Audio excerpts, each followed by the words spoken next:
Imagine yourself walking into any room and you are just that one guy.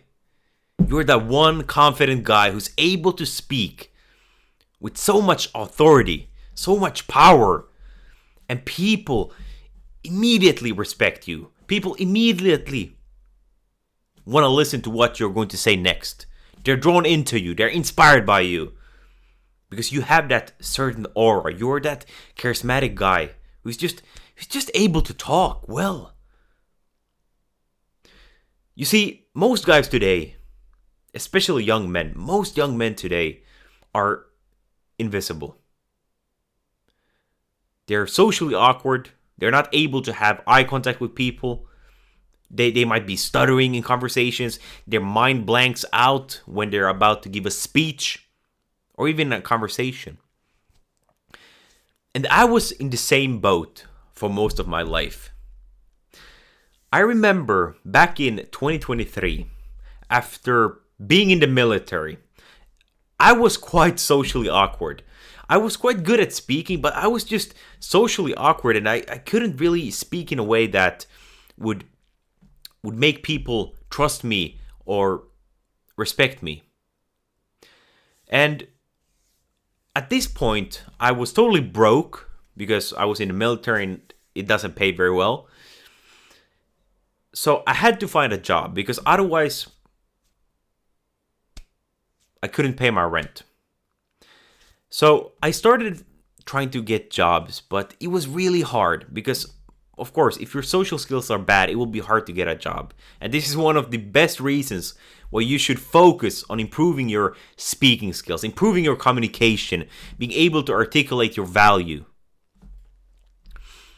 But finally, I got the one job that I didn't want.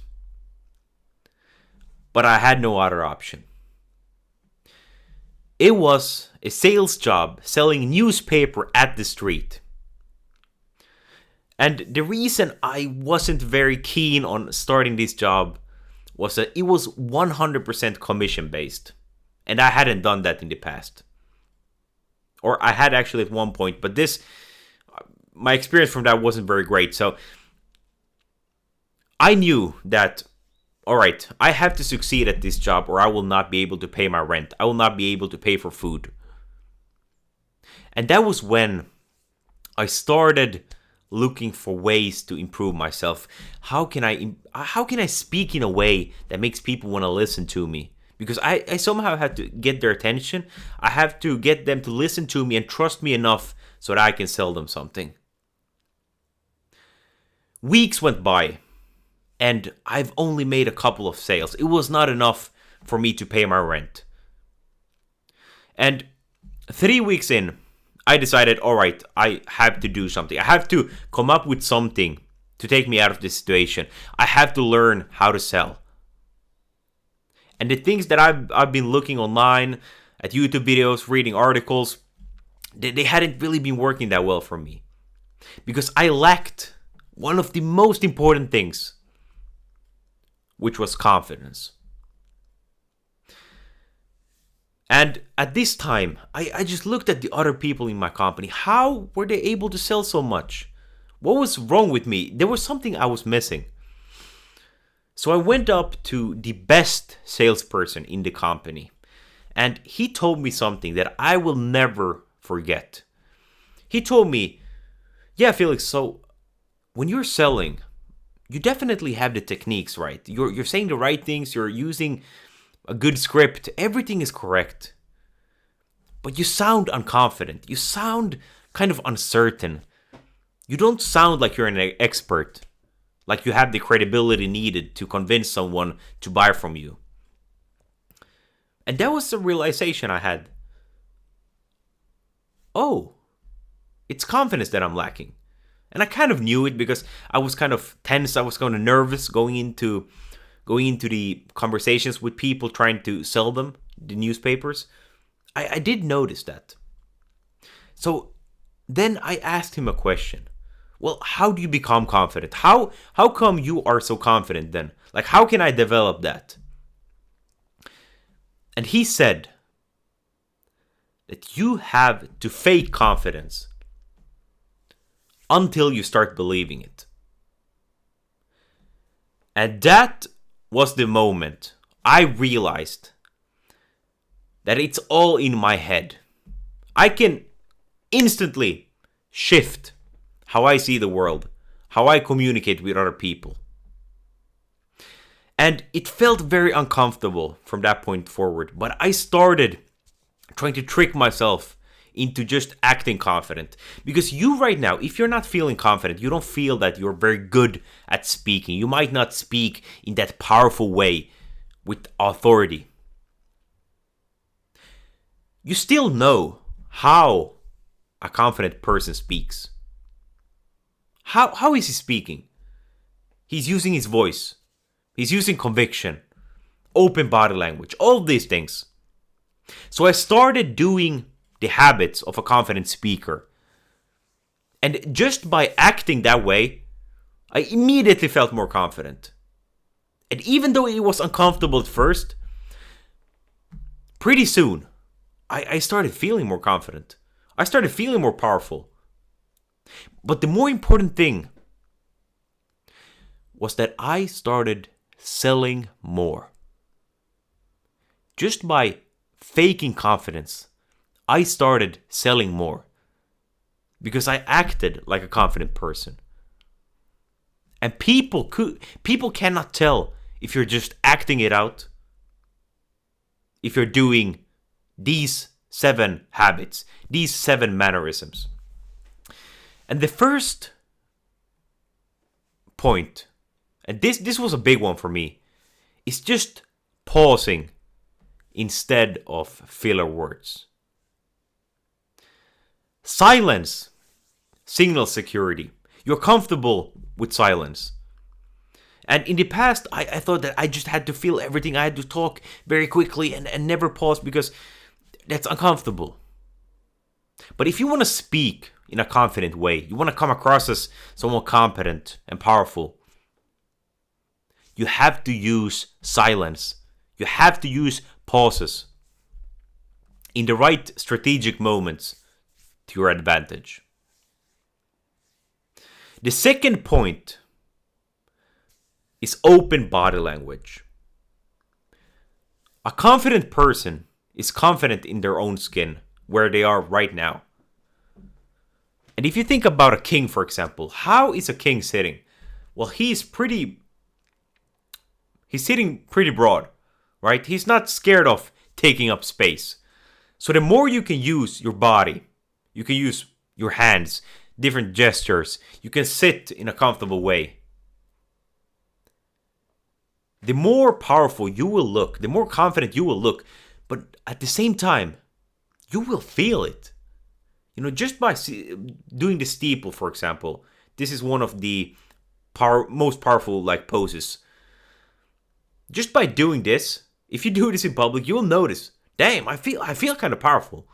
You know, I feel like a villain in a movie or something. So act it out. Act out your confidence like a confident person would. And then we have projecting your voice. And this is something that most people, especially men, most men today, struggle with projecting their voice. And not being shy that other people might hear them.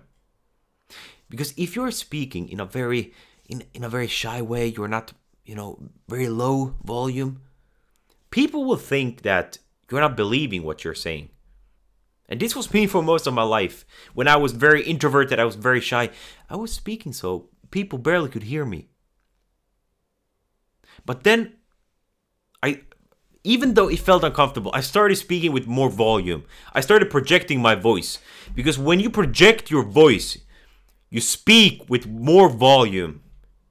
You want to almost think to yourself, you want to speak to a whole room. You want to speak to a whole audience, even if you're speaking just one-on-one.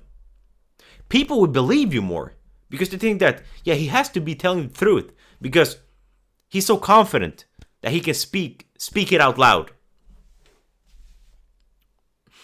Then we have another thing, which, depending on your situation, you don't always want to do, or you can't always do it. But that is Physical contact. We humans, when we feel someone's hands, we do a handshake, for example, we feel connected with them. And we show them that, hey, I'm not going to hurt you. So if you can just do a handshake, you can do a little tap on the shoulder, that will immediately create a much stronger connection. And you will also show that you're confident with touching them. That sounds a little weird, I have to say, but I'm gonna leave it in anyway. But they can be comfortable with you touching them because you're comfortable in your own skin, and you're confident enough to shake a hand, right? Because you know these awkward situations when you're not sure, should I shake the other person's hands or not? You're meeting them and you haven't seen them maybe in a while. Should I shake the hand or not? But confident people, they always want to shake their hands.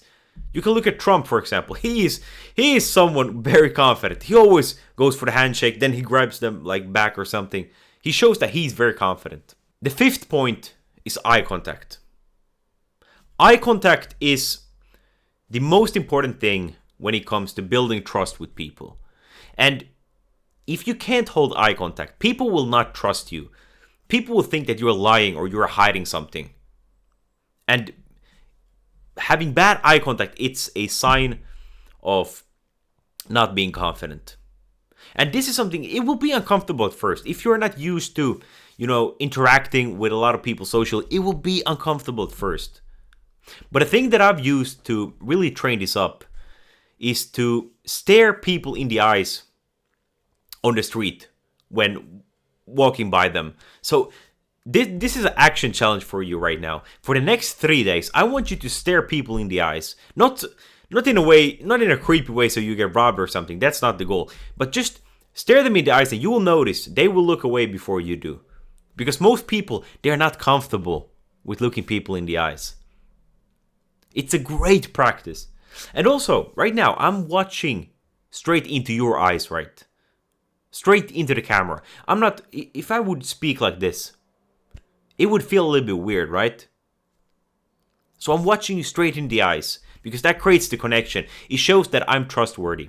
And the sixth trait and habit of any powerful and confident speaker is the same that every great leader has. And that is taking the initiative, being bold, be the one who starts the conversation, be the one who stands up in the meeting and says, hey, I have a point to make. Be the one to take action. Be the man in the arena. You have to ride the tiger. Be bold, be a little bit out there, but take the initiative. Be active. Have that childlike curiosity. You want to do things. You want to be active. You want to try out the world. Because confident people, they are comfortable with showing their interest. They're comfortable with taking the initiative. Because they're not scared of people judging them. They're not scared of people disliking what they're going to say next. And the last point, which will be the hardest one for you, I can guarantee you that. But it's the most important in a way. It's practicing. You will not be confident instantly. And this goes back to the mindset. You have to fake confidence before you become confident. You have to take some action before you're ready.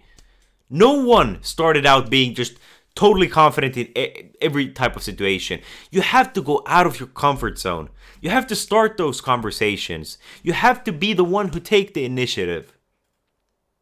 But the more you practice, the more you fake your confidence, the more confident you will become over time.